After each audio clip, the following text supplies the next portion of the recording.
Hey everybody, I'm back again with one of these Schell's beers from the sampler pack. This is the fifth of the six different ones in the pack.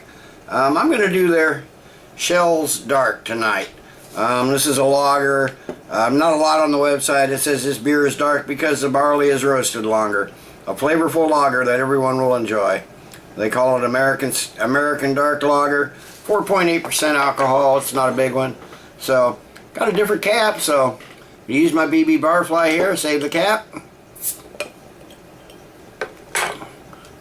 Oop. Not sure exactly what that is. Just a deer running through and jumping through an A. I'm not sure what that's all about at all. But anyway, let's get this Schell's Dark in the glass and see what we have. I've been pretty impressed with the Schell's beer so far. The one fire brick I did yesterday was not up to the quality of the others, I thought, but it still wasn't a bad beer. What we got here, we got a dark brown. There's some reddish hints. That's almost an amber beer. Got a finger and a half of a foamy, slightly off-white head. Wouldn't quite call it tan, but it's not white either. Decent looking beer though. Clarity, it's pretty clear. There's a little chill haze on the glass, but that's about it. Get a nose on it. Okay, I'm definitely getting some sweet caramel malt.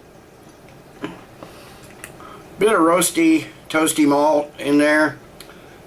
Some faint hops. Maybe grassy floral hops. A little herbal maybe. But mostly it's light toffee caramel on the nose. Or maybe just a hint of corn in there too. I'm not sure. Could very easily be. Let's give it a taste.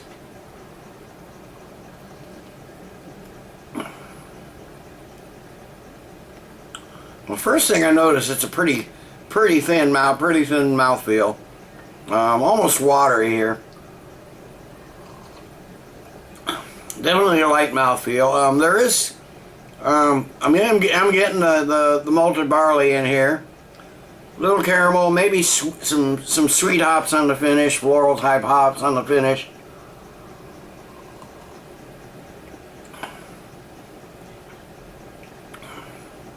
Nothing really standing out here. Not a real strong flavor. It wasn't a real strong aroma either.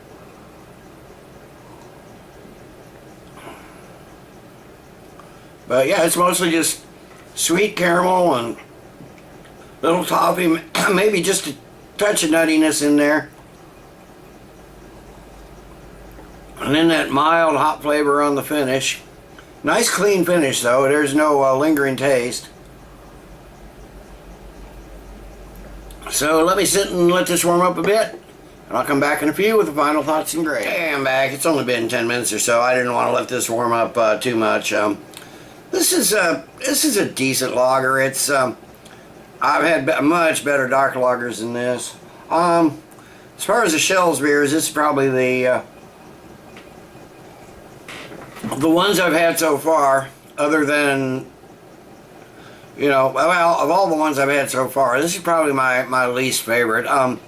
This is a decent drinkable beer. It might be a good beer to introduce somebody to, you know, somebody who's not a craft beer drinker, maybe, to something different. It's not offensive. It's not bad. It's just not good. Actually, the mouthfeel is the best part of this. As it's warmed up, it's even though it's a little watery, it's very smooth and creamy going down.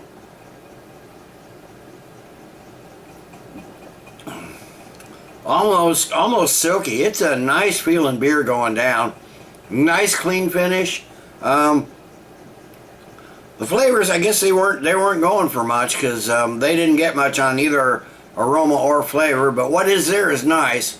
It's just fairly muted. So I'm going to give this besides the different cap, Still don't know what a deer jumping through an A means. This is the only one that's come in a clear bottle, which is kind of odd. All the others were brown bottles. I don't know what that means, but anyway, this is a decent beer. It's better than any of your adjunct macro lagers for sure. So I'm going to give this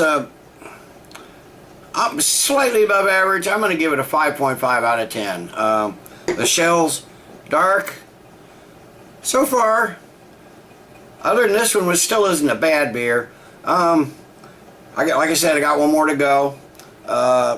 Schell's puts out some pretty good stuff, so if you can get Schell's, I suggest picking up a sampler pack, giving a few a try, and seeing what you think. So for now, the Schell's dark for me gets a 5.5 out of 10. Till next time, everybody, cheers. Keep drinking good beer.